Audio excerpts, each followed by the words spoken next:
A woman found dead and her 1-year-old daughter missing. Marion County deputies spent their morning looking for the child and the victim's boyfriend. We're learning that they have been both located at this time. Now we're bringing in TV20's Landon Hara with more information. Now, Landon. Imagine getting a FaceTime call from your daughter's boyfriend. You answer, and what you see, what you hear, will haunt you for the rest of your life. On the morning of September 11th, 2019, a date already etched in history for another tragedy, a father in Trinidad picked up his phone. On the other end of the screen, he saw blood. He heard screaming. He heard his daughter's voice cry out the words no parent ever wants to hear. He has the knife. Her name was Kiara Alleyne. She was 20 years old, a young mother from Point Fortin, Trinidad, a girl with dreams, with class, with a 1-year-old daughter she adored. She had moved to the United States for a better life. She never made it home. Today we are telling the full story of what happened in that apartment in Ocala, Florida, the love that turned violent, the FaceTime call that became evidence, the manhunt across the state, and the justice, 4 years in the making, that finally came. This is the story of Kiara Alleyne. Before we get into the darkness, let's talk about the light. Kiara Alleyne grew up in Capdeville, Point Fortin, a coastal town in the south of Trinidad and Tobago. By all accounts, she was the kind of person who lit up a room. Her friends described her as a girl with class and respect, someone who carried herself with quiet confidence, someone who dreamed big. She wanted to model. She had that kind of presence, the kind you can't teach. Like many young Trinidadians, Kiara set her sights on the United States. She made her way to North Dakota first, and that's where her life intersected with a man named Deangelo Clark. They dated, they had a daughter together, a little girl named Jean, and eventually the couple relocated to Marion County, Florida, settling in the quiet community of Anthony, just outside Ocala. To the outside world, it may have looked like a young family finding its footing, but beneath the surface, things were fracturing. By the time they moved to Florida, the relationship was already in trouble. Prosecutors would later reveal that Kiara had grown unhappy. She had met someone else. She was looking for a way out. She was 20 years old with her whole life ahead of her, a mother, a dreamer, a daughter. She deserved so much more than what came next. September 11th, 2019. The day started with a cruel irony. Just the day before, Deangelo Clark had posted on Facebook that he and Kiara were celebrating their 2-year anniversary, a love post, public, sweet, even. But behind closed doors at 2241 NE 78th Lane in Anthony, Florida, the couple's duplex apartment, something else was happening entirely. Kiara had kissed another man, Clark had found out, and according to prosecutors, what he felt in that moment wasn't heartbreak. It was rage. They argued, the evening escalated, and at some point that night, Deangelo Clark made a decision that could never be undone. He picked up a knife. What happened next is almost too painful to describe, but it needs to be told because Kiara deserves to have her story heard. Clark stabbed Kiara, repeatedly, in the very home they shared, the home where their baby daughter slept.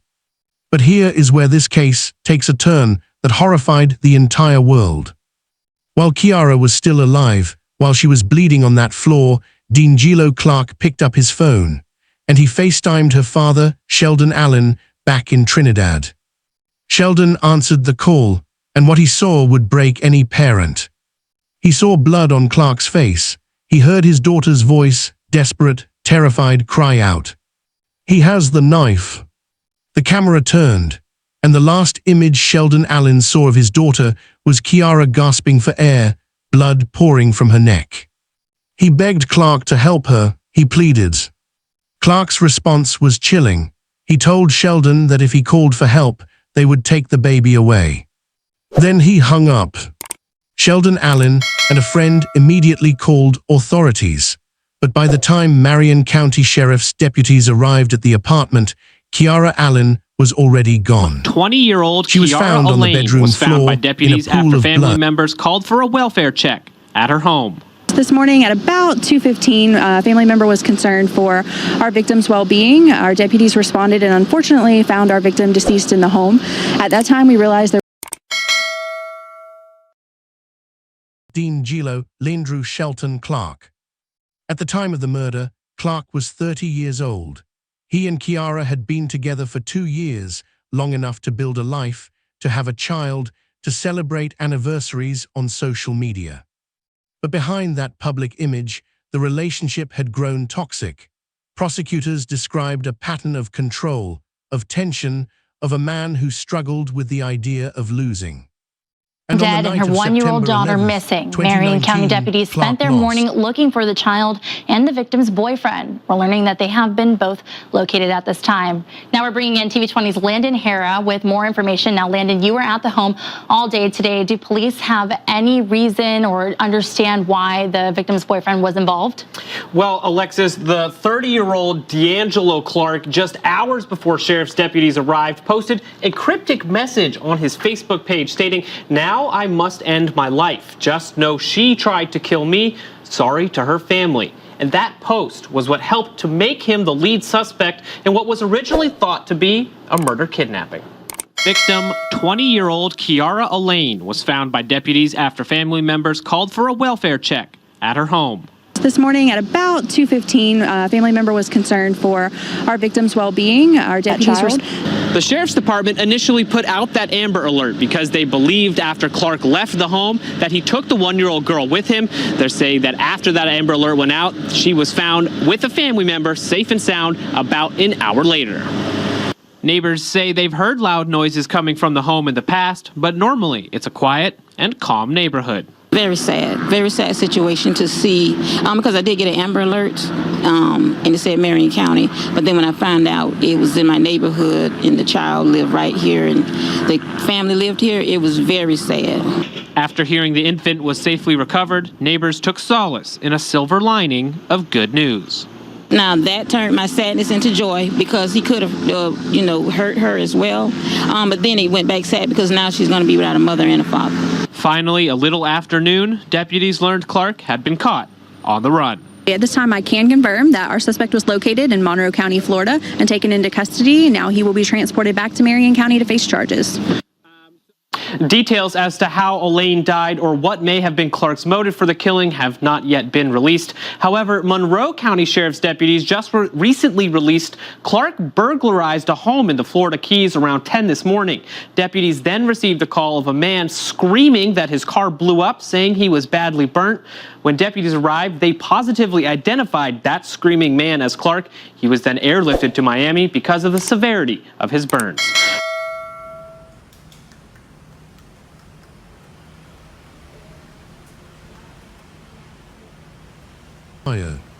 With himself inside it. Clark suffered severe burns and had to be airlifted to hospital. Whether it was a suicide attempt or something else entirely, we can't say for certain. But what we do know is that his plan, whatever it was, failed. He was arrested, treated for his injuries, and then transporting back to Marion County to face justice. On October 8, 2019, Deangelo Clark made his first court appearance. He pleaded not guilty. He requested a jury trial. The case moved slowly, the way justice sometimes does.